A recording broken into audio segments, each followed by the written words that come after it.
There's a pretty one, Ulysses.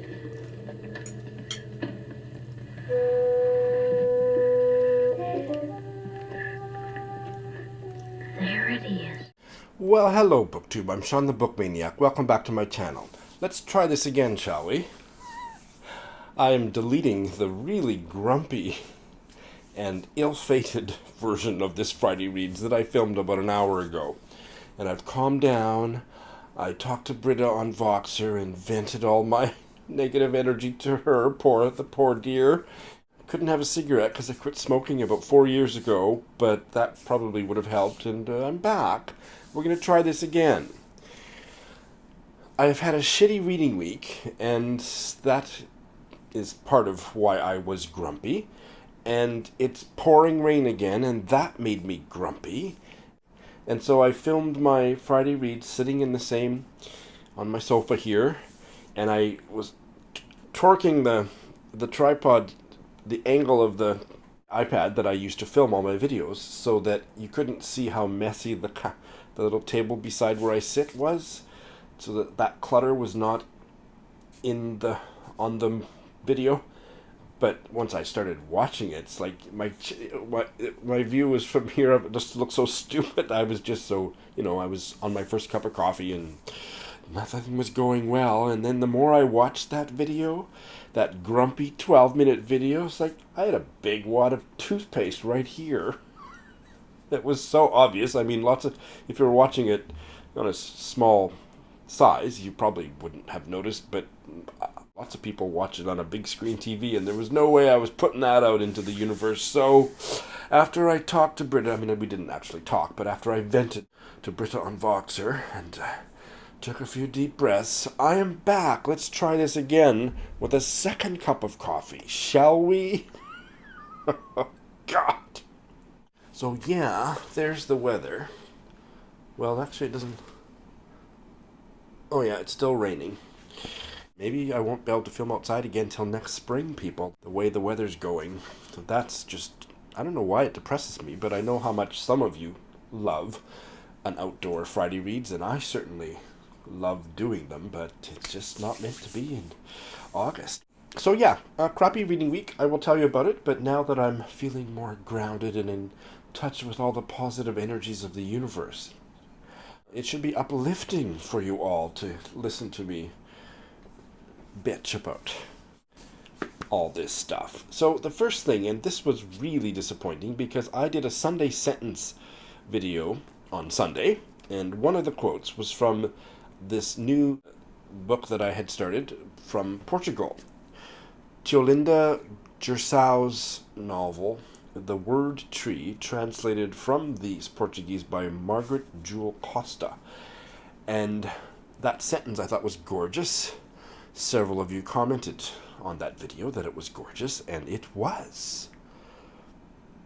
And there wasn't one other gorgeous sentence in the next several dozen pages. And I was trapped in a little girl's head from a narrative first-person point of view. Or I can't remember if it was first person, but certainly the story was being told to me from this little girl's point of view, and I don't do well with that if it goes on too long, and it went on too long. And the prose was just banal, except for that one stunning sentence near the beginning. So I thought, well, let me flip, before I decide whether or not to bail, let me flip to the second half of the book to see if this little girl grows up or we get an adult. I need an adult intervention in this story, people. And in the second half, yes, I didn't figure out whether it was the same girl that had grown up to be a woman, but it was an adult in the second half, but the sentences were worse. In my Goodreads review, I quoted a couple paragraphs just to try to justify what I had done. I'll just give you a shorter version of that, just so that you will support me in my decision. Now, these two. There were times when you just couldn't stand it any longer and succumbed to foolish whims, infatuations, impulses.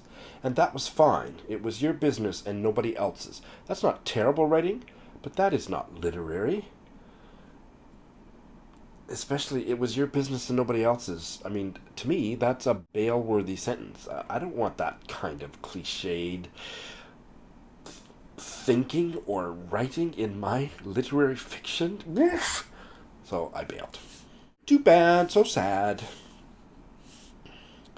And I finished two, and that wasn't particularly pretty either, because I was quite enthusiastic about the way this one started.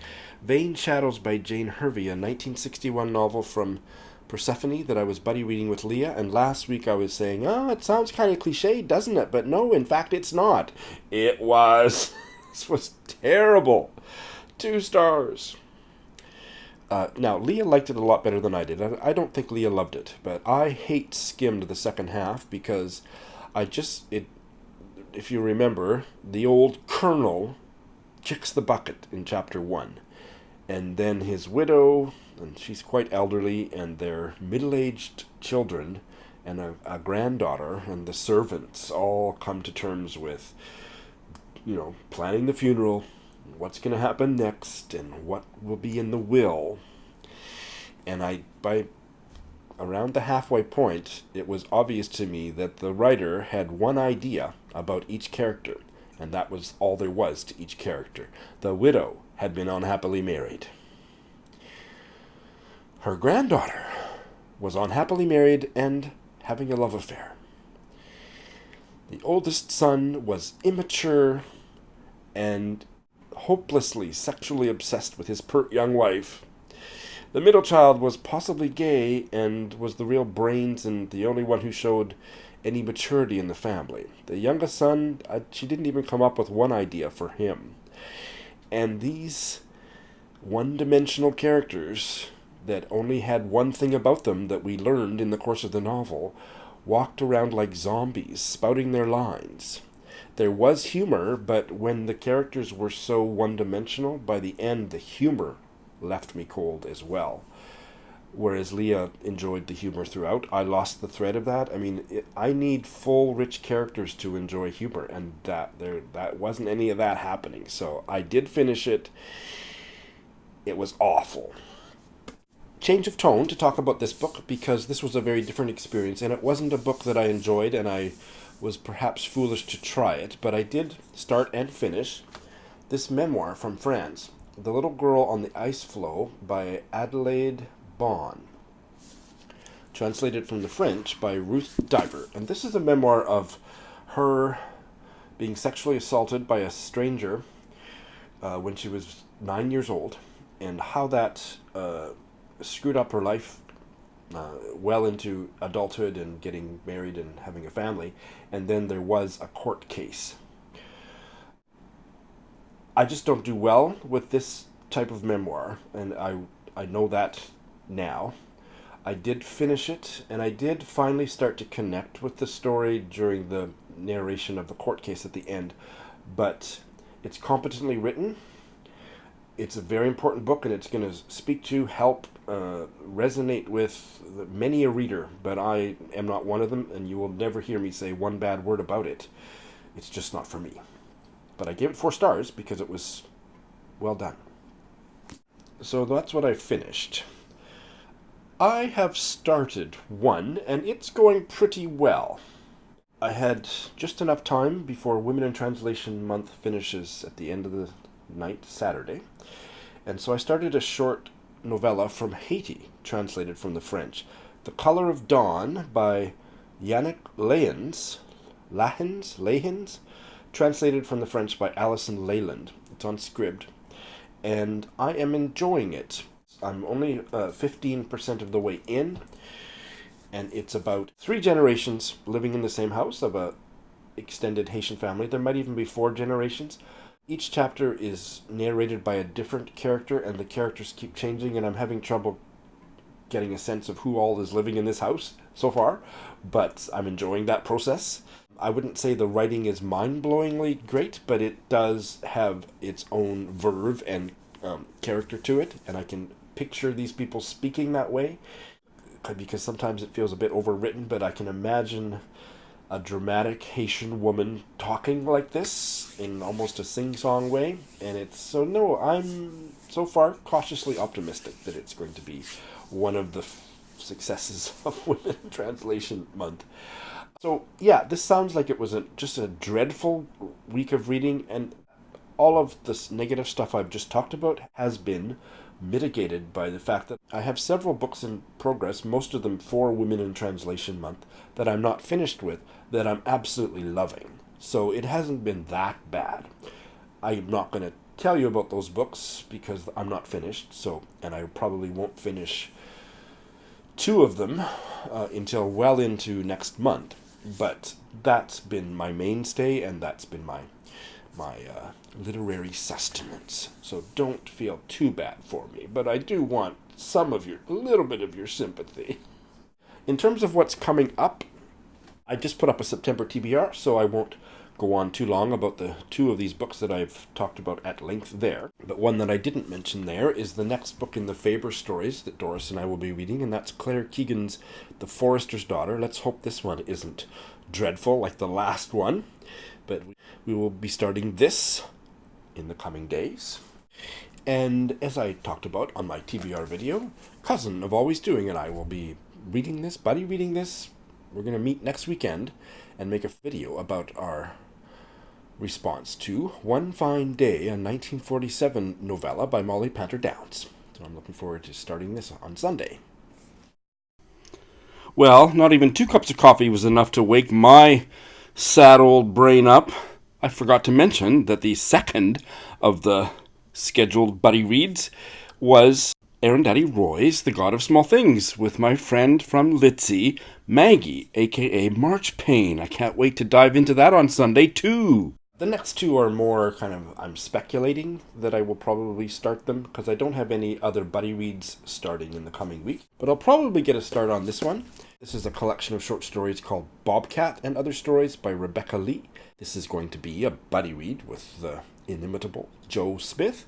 And I didn't mention in my TBR video that the author, Rebecca Lee, is a Saskatchewan girl. I don't think she has lived in Saskatchewan. I had never heard of her before, but she graduated from the Iowa Writers Workshop, and she's now a professor of creative writing at the University of North Carolina at Wilmington, but she hails from Saskatchewan, so I wonder if any of these stories might be set there. We shall see.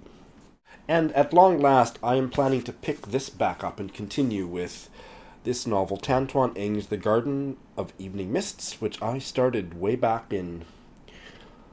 when was it? Whenever the Asian Readathon was, and I was really enjoying it. I continued it into the month after that, got 40% of the way through, and then just an onslaught of readathons and buddy reads and this and that. I set it aside, even though I was really enjoying it. So the fact that it was easy to set aside says something. I'm not sure what it says, but my feeling is that I will be able to just re-immerse myself in it after a long break and continue to enjoy it, but we'll see. I know that Robert of Bartered Hordes didn't get along with this, but Doris loved it, I think, and I think Robert's is the only negative review I've heard, and I was really enjoying it. So pick that back up. So yeah, there will probably be some individual reviews coming in the next week of some of the stuff that I will have finished by then for Women in Translation Month. And I've got some tag videos in the pipeline and lots of book haul and unboxings. So there'll be quite a bit of content coming your way. And I'm just hoping that my upcoming week of reading will be better. I am now going to eat my breakfast and then go to that supermarket in my old neighborhood and buy my wine. The last 2 times I went, I didn't get the magical cashier discount, so I had to pay $50 for 3 bottles instead of 30 the last 2 times. So maybe that magic discount has just evaporated. So this is what I want to salvage this day. Stop raining, cheaper wine, and a day of wonderful reading. Is that too much to ask, people? Thanks for watching.